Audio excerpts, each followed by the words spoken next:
the controversy is behind this is because the stability, right? You could potentially get some of that offspring could potentially herm faster due to stress induced, or maybe you'll find the genetic herm come out more often. And that's where it's advised to then select the ones that aren't showing from the F1 and go down to F2 and then continue to go down generation and generation. So people are like, no, you shouldn't release F1s. But some people, breeders in particular, they would like to get the F1s because maybe they're looking to work those genetics. They want to find something unique. Oh, Chris has already selected a Brisker OG and a Pakistan Valley, and he's already got the offspring of the F1.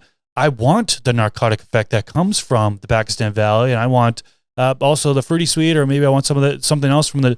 I want to continue to work that line, so I want the traits that are coming off the direct parents.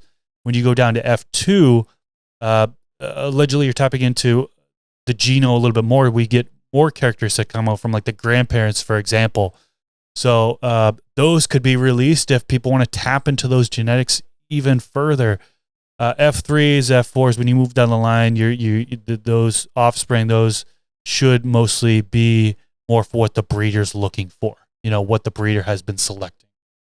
That's when you want what they have. Yeah. And I think that's made what perfect sense to me. Well, back in the day, there's a customer for each generation. Right. I was just going to say, back in the day, the person just wanted what they read in the description. And nowadays, people still do. Oh, absolutely. Okay, yeah. Well, I'm saying it's only broad. though. Yeah, nowadays, we have so many people like us who are hobbyist breeders who are like, oh, this is crossed with this, this, and this. I wonder if I can get this trait out of it. Like you get more excited knowing how deep down the line these are crossed, and then knowing how stable that particular phenotype that the breeder is after, the one that he wants you to taste or she wants you to taste, that may not be the one that is your dead end all be all. But if you do get that, you're like, sweet. But then also, like for me, that pheno hunting experience is so cool to find something unique. But also when I'm popping 5 seeds or beans or something, I want to be able to actually get what I'm looking for. So if I get a trait, in the past I had Tangerine Dream and I had the coffee Java phenotype. I'm like, what the Tangerine Dream, and I have the coffee one? Tangerine coffee. Never heard of it? And I don't want it. And I was pissed. I was like, dude, at the time I was looking for something with that orangey kind of funk to it, and that was not it. So then to not tell people what filial generation it is, I think is a crime in this day and age, because we do want to know, because some don't care. Like, dude, I just want what you're telling me it is. Others are excited to do the hunt.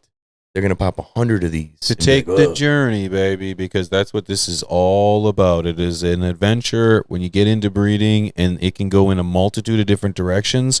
But the reality is if someone's got the ability to take this adventure left, take it right, I like the ability to choose, and I think it was a great idea for you to release F1s, F2s, and F3s. Dude, you got people already breeding with it. Give people the choice. Oh, yeah. Literally have people breeding with it. Created crosses already. It's going to be something you just see on Seed Finder. This FTS clip was brought to you by AC Infinity, leaders in garden innovation. Use discount code TheStash15 at checkout to save some money on your order. From the Stash Podcast.